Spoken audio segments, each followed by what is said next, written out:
నిన్న మనం ఏ టాపిక్ చూసాం మనం? Yes, basics. సో బేసిక్స్ లో ఏమేమి ఉన్నాయి?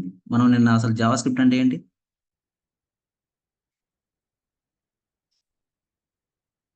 జావా స్క్రిప్ట్ అంటే ఏంటి నిన్న ఓ చెప్పి 2 లైన్స్ చెప్పాను. దాన్ని ఇప్పుడు మళ్ళీ చూడాలంట. ఏం చెప్పాను? Java script is a functionality. ఒక వెబ్ పేజ్ ని డైనమిక్ గా చేయాలంటే ఏం చేయాలి? ఫంక్షనింగ్ గా చేయాలంటే మనం జావా స్క్రిప్ట్ యూజ్ చేస్తాం.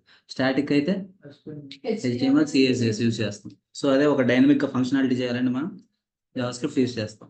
Okay done. So Java script use చేస్తారు. సో ఓకే, కానీ దానివల్ల మనకి యూజ్ అండ్ ఉందా? జావా స్క్రిప్ట్ అనేది మీరు ఫ్రంట్ ఎండ్ వరకు ఉపయోగపడిద్దా? ఎస్, ఒకప్పుడు దాని వ్యాస్ట్ అనేది చాలా తక్కువ.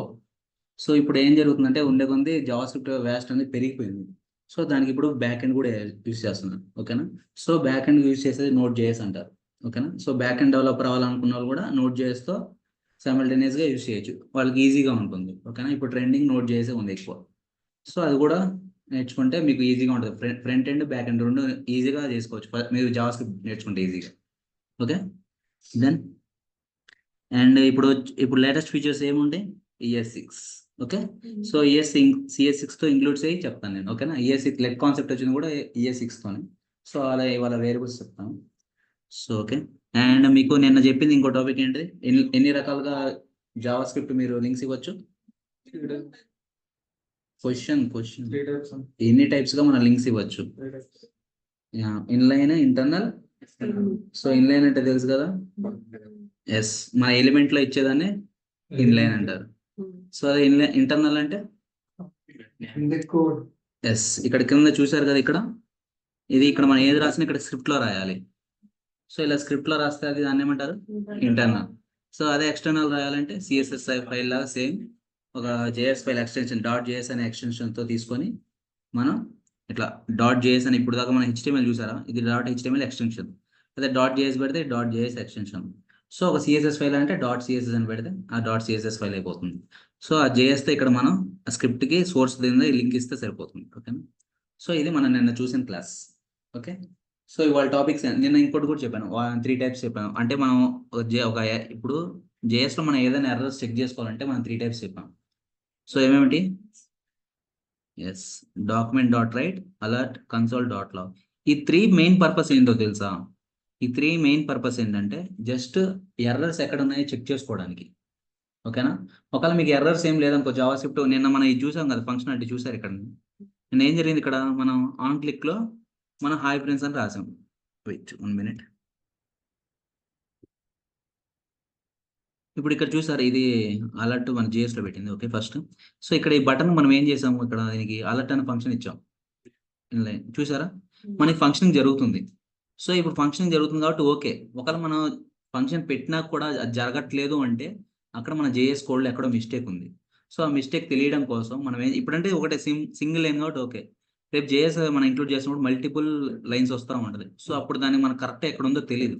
సో అలాంటప్పుడు మన ప్రతి దాని దగ్గర మనం ఏం చేసుకోవచ్చు అంటే ఈ 3 అవుట్పుట్స్ రాయొచ్చు. సో ఏ అవుట్పుట్స్? ఒకటి కన్సోల్ రాయొచ్చు, ఇంకో document.write రాయొచ్చు, ఇంకోటి అలర్ట్. సో ఈ 3 రాయొచ్చు మనం. కానీ ఈ మూడిటికి వల్ల దీంట్లో ఒకటే మనం ఎక్కువ యూజ్ చేస్తాం. ఏది? console.log యూజ్ చేస్తాం. ఎందుకంటే చెప్పే కదా నేను, document.write అనేది ఇక్కడ ఇది ఎక్కడ రిఫ్లెక్ట్ అవుతుంది మనకి? ఇది చూడండి, దిస్ ఈజ్ ఆల్రెడీ పేజ్ అని ఉంది కదా. సో ఇది దిస్ ఈజ్ ఆల్రెడీ పేజ్ అని వచ్చింది చూసారు ఇక్కడ. సో ఇది HTML ఫైల్లో వస్తుంది. document.write అనేది HTML లో రిఫ్లెక్ట్ అవుతుంది. సో అలా రాకూడదు కదా, మన వెబ్సైట్ డిస్టర్బ్ అయింది కదా. అలా రాయాలంటే అప్పుడు ఎర్రర్స్ దీని ద్వారా చెక్ చేసుకోలేం. సో అది యూజ్ చేయరు ఎక్కువ శాతం. సో అదే ఇప్పుడు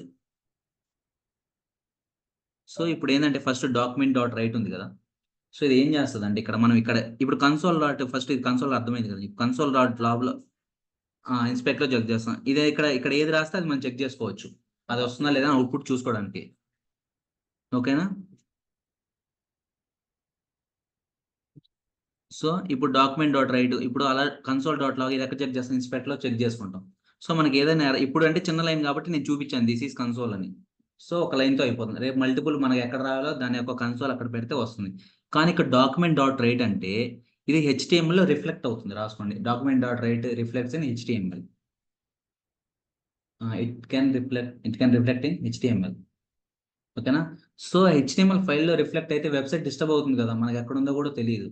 సో అందుకని అది యూస్ చేయకూడదు. యూస్ చేయొచ్చు, మీకు పర్లేదు, నేను చాలా ఎక్స్పీరియన్స్ ఉంది అనుకుంటే యూస్ చేయొచ్చు. ఓకేనా? సో అందుకని డాక్యుమెంట్ డాట్ రైట్ ఎవరు యూస్ చేయరు. ఓకేనా? సో ఇంకోటి కూడా ఉంది. So alert.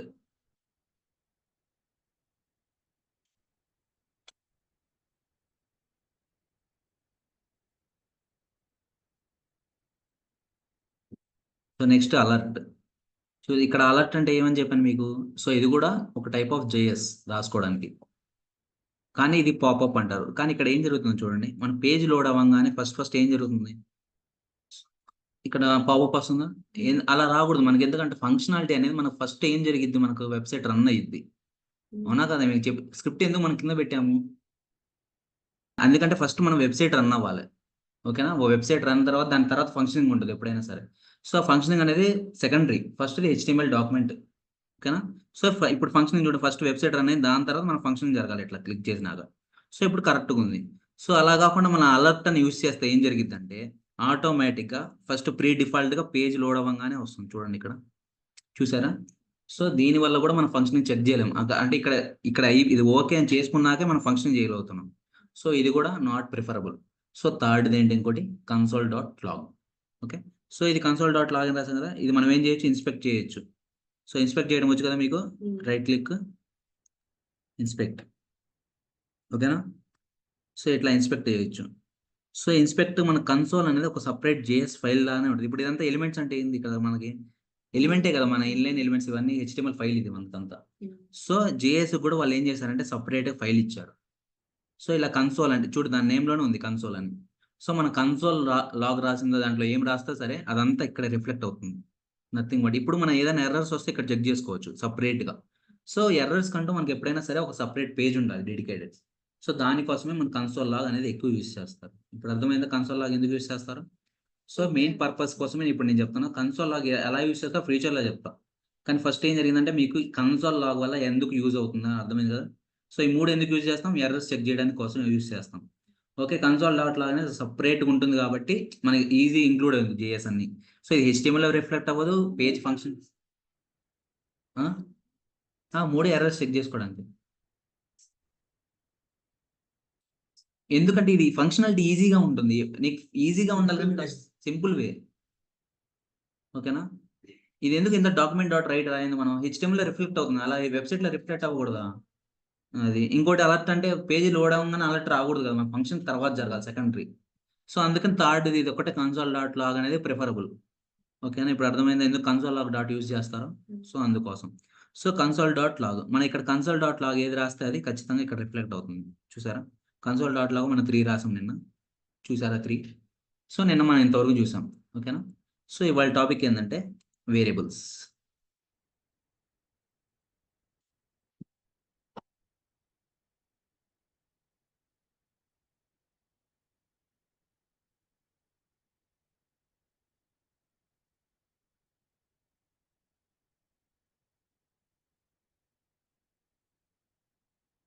variables.js మనం దీనికే ఇవ్వచ్చు, ఇక్కడ ఇంకో స్క్రిప్ట్ కూడా ఇవ్వచ్చు. ఓకే. సో మన HTML ఫైల్లో ఎన్ని స్క్రిప్ట్స్ అయినా ఇవ్వచ్చు. ఓకేనా? variables.js. Okay. So variables, total topic is variables. So variable అంటే ఏమనుకుంటున్నారు, ఇది మీకు తెలుసు కదా, కమెంట్ తెలుసు కదా, కమెంట్ అంటే తెలుసు కదా. సో ఇక్కడ మనం ఏం రాసినా పేజీలో రిఫ్లెక్ట్ అవ్వదు, సో దాన్ని కమెంట్ అంటాము. ఓకేనా? సో ఇక్కడ ఏం చేస్తానంటే వేరియబుల్ అని రాస్తున్నాం, అంటే మీకు ఐడెంటిఫై అవ్వడం కోసం అంతే. సో వేరియబుల్, సో వేరియబుల్స్ అంటే ఏంటిది, మీకు ఏమైనా ఐడియా ఉందా? సో వేరియబుల్స్ అంటే మీకు తెలుగులో డెఫినేషన్ చెప్తాం, మామూలుగా అర్థమయ్యేటట్టు ఫస్ట్. సో మనం ఇంట్లో ఇప్పుడు ఇంట్లో బయట నుంచి సరుకులు తెస్తాం, లైక్ ఏమన్నా పప్పు ధాన్యాలు కానీ ఇవన్నీ తెస్తాం కదా. సో అవన్నీ కవర్లో కట్టిస్తాడు, మనం ఏం చేస్తాం అవన్నీ తీసినాక జార్లో కానీ ఏదన్నా ఓపెన్ చేసి అక్కడ ఒక జార్లో పోసుకుంటాం ఇంటికి వచ్చాక. ఓకేనా? సో అప్పుడు ఆ బాక్స్ అనేది ఏంటిది, కంటైనర్. సో ఇంగ్లీష్లో ఏమంటారు అంటే కంటైనర్ అంటారు. అబ్బా అంటే ఆ జార్ని కంటైనర్ అంటారు. సో దాంట్లో ఏమైనా యూజ్ చేస్తాం మనం, పప్పు ధాన్యాలు వేసుకుంటాం కదా, దాన్ని ఏమంటారంటే వాల్యూస్. ఓకేనా. సో పప్పు ధాన్యాలు వాల్యూస్ అంటారు, ఆ జార్ని కంటైనర్ అంటారు. ఇప్పుడు అర్థమైందా. సో కంటైనర్, ఇప్పుడు వేరియబుల్స్ అంటే అర్థమైందా. వేరియబుల్స్ అంటే ఏదైనా సరే మనం ఏదైనా ఒక వాల్యూస్ రాస్తే అవన్నీ మనం ఒక దాంట్లో స్టోర్ అవ్వాలి. ఆ స్టోర్ అయ్యేదాన్ని మనం ఏం చేస్తామంటే కంటైనర్ అంటారు. ఓకేనా. సో ఇప్పుడు నేను చూపిస్తాను చూడండి, జస్ట్ డెఫినేషన్ తర్వాత చెప్తాను ఫస్ట్. సో దానికన్నా ముందు ఇంకోటి ఉండాలి, ఏంటంటే ఫస్ట్ వేరియబుల్స్లో 3 టైప్స్ ఉంటాయి. ఫస్ట్ రాసుకోండి. సో ఫస్ట్ డెఫినేషన్ రాసుకొని చెప్తా. Variable is a container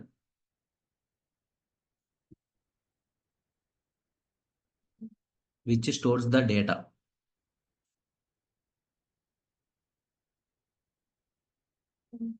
so variable అనేది కంటైనర్, దాంట్లో ఉంది వేరియబుల్ ఇస్ కంటైనర్ అంటే వేరియబుల్ అనేది కంటైనర్. ఓకేనా. అదేం చేస్తుంది, డేటాను స్టోర్ చేస్తుంది. అర్థమైన డెఫినేషన్ అదే, సింపుల్.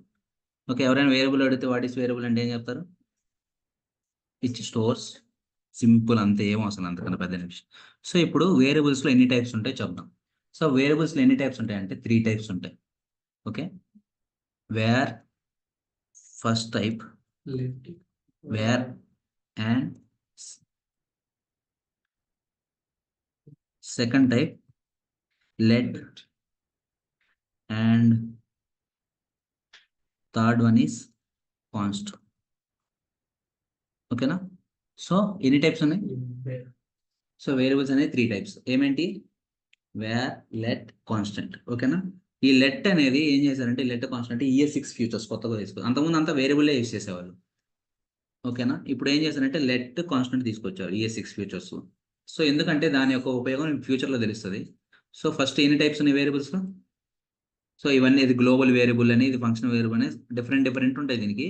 సో మీరు వచ్చే క్లాస్ మీకు అర్థమైంది ఆటోమేటిక్. ఫస్ట్ వాళ్ళ వేరియబుల్స్ అంటే ఎన్ని టైప్స్ ఉన్నాయి, 3 టైప్స్. ఏమేంటి, వేర్, లెట్, కాన్స్టెంట్. సో మీరు ఈ 3 నేమ్స్లో ఏదన్నా ఇవ్వచ్చు, ఏదన్నా ఇచ్చి ఆ నేమ్ ఇచ్చేసి మనం రాయొచ్చు. సో ఇవాళ ఫస్ట్ చూద్దాం ఒకసారి. ఫస్ట్ వేర్ యూస్ చేద్దాం. ఓకే. సో మనం ఏం యూస్ చేద్దాం, వేర్ యూస్ చేద్దామా. సో వేర్ అని యూస్ చేశాను. సో ఒక నేమ్ ఇవ్వాలి. అర్థమైందా. ఇప్పుడు మనం రాసుకున్నప్పుడు జాడి మీద నేమ్ ఇవ్వాలి, మనం తెలియాలంటే గుర్తు కోసం ఒక నేమ్ ఇస్తారా. సో అలా ఒక స్టోర్, ఆ వాల్యూ అనేది దాన్ని స్టోర్ చేయాలంటే దానికి ఒక నేమ్ ఇవ్వాలి ఇక్కడ మనం. సో ఏం నేమ్ అంటే మన ఇష్టం వచ్చి నేమ్ ఇవ్వచ్చు. ఇంకోటి ఇష్టమైన నేమ్ అంటే అట్లా అని కాదు, దీంట్లో ఇప్పుడు మళ్ళీ ఇంకోటి రాసుకొని చెప్తాను కూడా. So variables can be start with only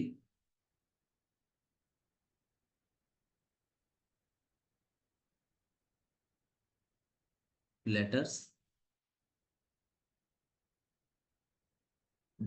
$sign and underscore. Dollar symbol ఉంటుంది కదా.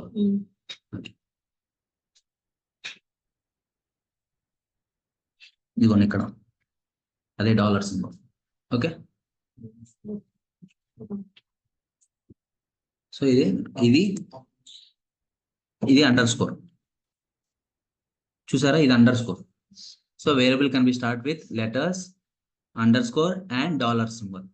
సో ఇంకోటి దేంతో స్టార్ట్ అవ్వకూడదు, ఈ 3 కాదంటే నంబర్స్ తో స్టార్ట్ అవ్వకూడదు. ఓకే. రాసుకోండి కింద second point. Variable cannot start with numbers.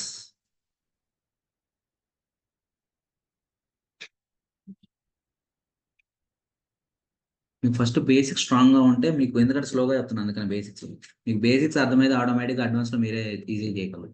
So ఓకేనా. వేరియబుల్ అనేది మనం లెటర్స్ కానీ, డాలర్స్ కానీ, అండర్ స్కోర్ కానీ స్టార్ట్ చేయొచ్చు దాంతో. అండ్ దేంతో స్టార్ట్ చేయకూడదు. ఎస్. సరే, ఇంకా నెక్స్ట్ పాయింట్ రాసుకోండి. ఇంకోటి variables is a case sensitive అని రాసుకోండి.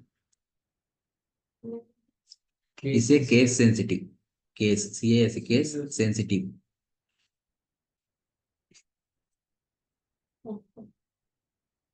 ఓకేనా. సో వేరియబుల్స్ లో మనకి అర్థమైందా, దాని యొక్క 3 యొక్క ఫ్యూచర్స్, వేరియబుల్స్ ఫ్యూచర్స్ అంటారు ఇవి. ఓకేనా. సో అది మనం $sign తో, అండర్ స్కోర్ తో, లెటర్ తో స్టార్ట్ చేయొచ్చు, నంబర్ తో స్టార్ట్ చేయకూడదు. కావాలంటే నంబర్ తో స్టార్ట్ చేయకూడదు, కానీ అంటే మిడిల్లో ఇవ్వచ్చు, లాస్ట్ ఎండింగ్ ఎక్కడైనా ఇవ్వచ్చు. ఓకేనా. ఇంకా నెక్స్ట్ పాయింట్ రాసుకోండి. Variables can be camel case.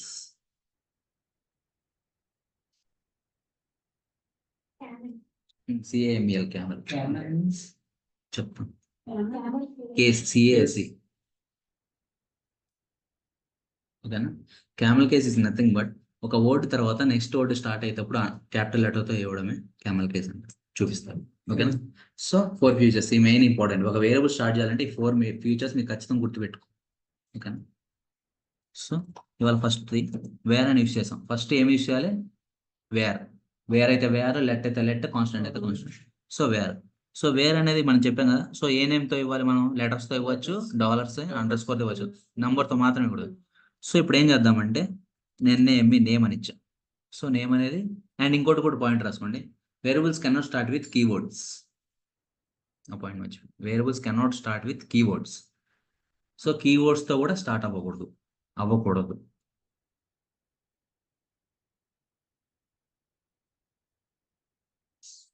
అర్థమైందా? కీవర్డ్స్ అంటే ఈఎస్ మనకి జావాస్క్రిప్ట్ లో కొన్ని కీవర్డ్స్ ఉంటాయి.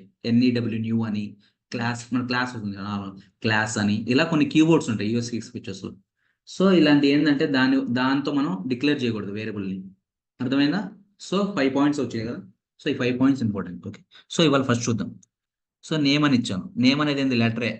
ఓకే. అండ్ మనం అది నంబర్ కాదు. సో బిగిన్ చేయొచ్చు. సో ఈక్వల్ టు అంటే ఇప్పుడు ఇక్కడ ఏం చేయాలంటే ఒక వాల్యూ ఇవ్వాలి. ఏదైనా వాల్యూ, నంబర్ ఆర్ నేమ్ కానీ ఏదన్నా ఇవ్వచ్చు ఇక్కడ. సో ఏం చేద్దామంటే నెంబర్ ఇద్దాం. 12 అని ఇచ్చాం. ఓకేనా? అయిపోయిన తర్వాత మీరు ఇలా పెట్టేయండి సెమికోలన్.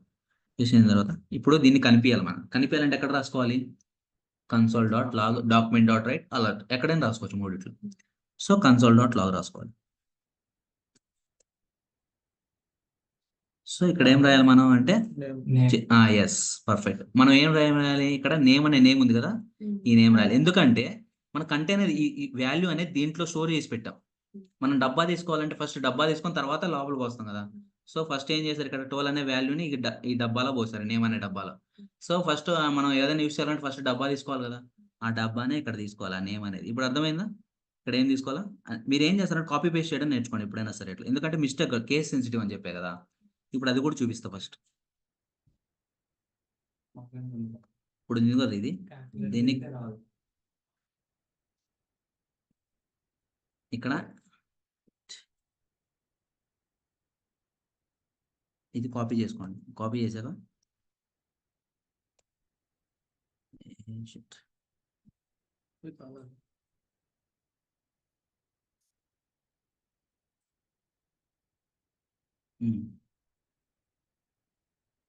ఇక్కడ నేమ్ అని రాలేదు ఎందుకంటే మనం నిన్న ఇక్కడ నేమ్ ఆల్రెడీ ఇచ్చాం, డిక్లేర్ చేసాం. ఇక్కడ కాదు, ఇక్కడ HTML ఫైల్లో ఇచ్చాం. సో ఇది మెయిన్ ఫైల్ కాబట్టి అందుకని తీసుకుంది ఇది.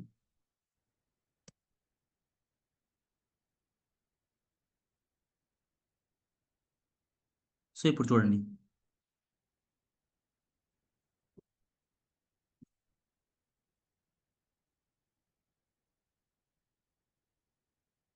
సరే నేమ్ కాకుండా ఇంకోటి తీద్దాం. పర్సన్ అని తీసుకుందాం. ఓకేనా? తర్వాత చెప్పే మిస్టేక్ పర్సన్. ఓకేనా? సో పర్సన్ అని తీసుకున్నాం కదా. ఇప్పుడు మన ఫైల్ రన్ చేద్దాం. సో ఇదంతా ఇక్కడే పెట్టుకున్నాం కదా ఫస్ట్ HTML ఫైల్, తర్వాత చెప్తాం. సో ఫస్ట్ మనం console.log రాసాం. ఏమని రాసాం? పర్సన్ అని రాసామా? సో పర్సన్ ఏమని రాసాం? 12 అని రాసాం కదా. చూసారు ఇక్కడ 12 వచ్చిందా? వచ్చింది.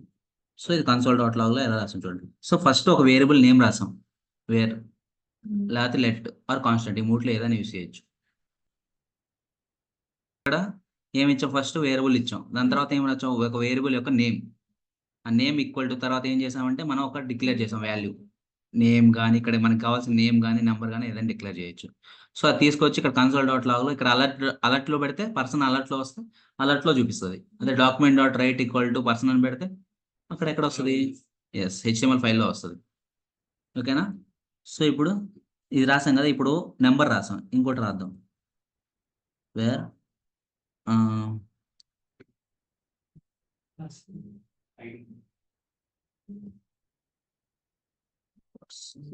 వెయిట్ దీనికి ఇక్కడ నంబర్ ఇద్దాం.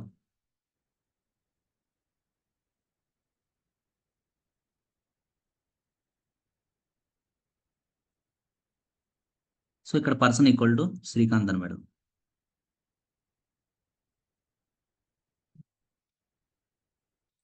సో ఇక్కడ console dot log రాసామా.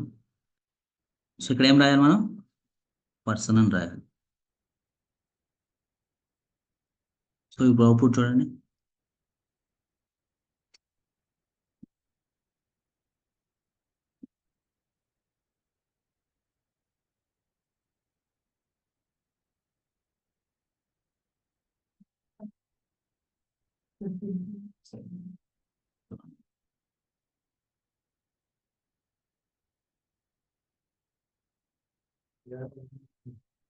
a2.html file తీసుకుందాం ఇంకోటి.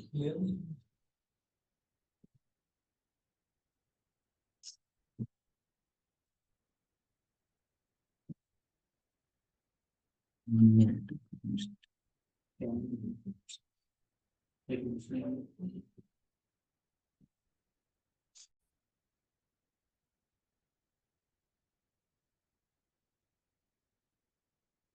సో ఇప్పుడు కన్సోల్ చూడండి ఈ ఫైల్కి.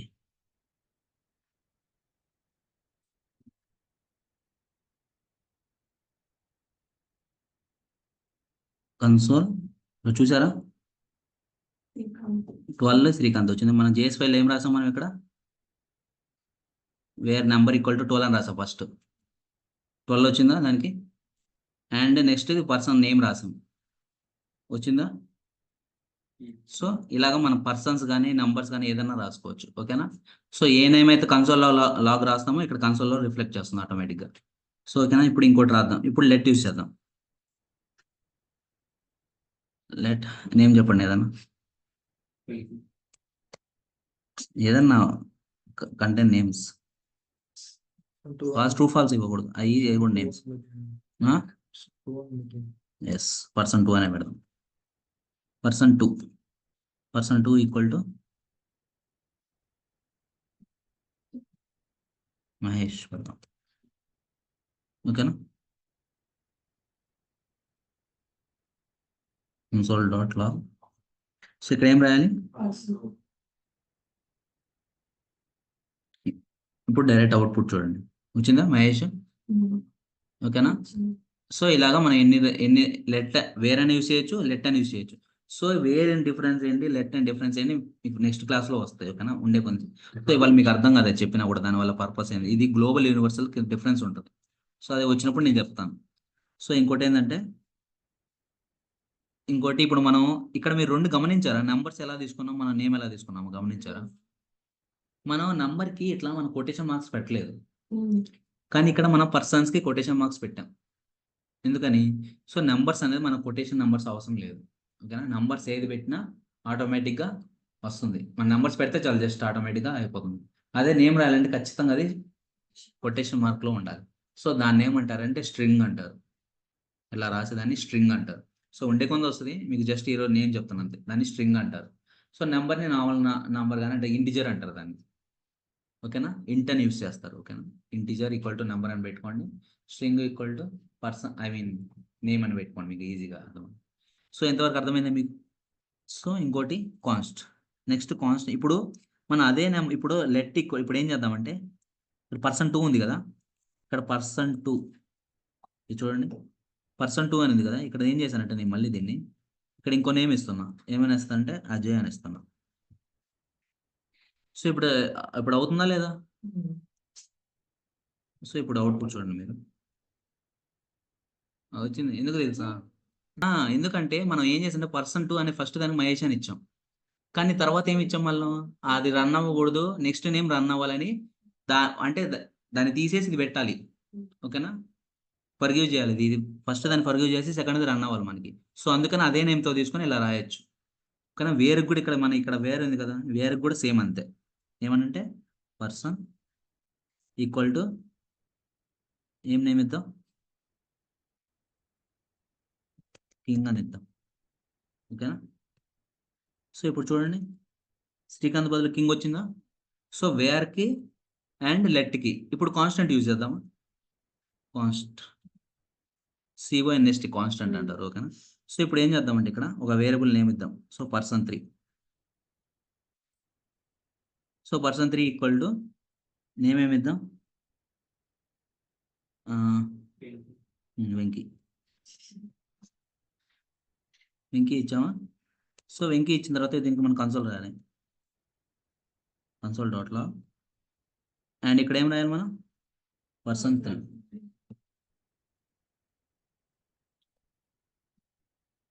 సో ఇప్పుడు చూడండి వచ్చిందా వెంకీ? సో ఇప్పుడు మళ్ళీ ఏం చేద్దాం అంటే డిక్లేర్ చేద్దాం ఇంకోటి.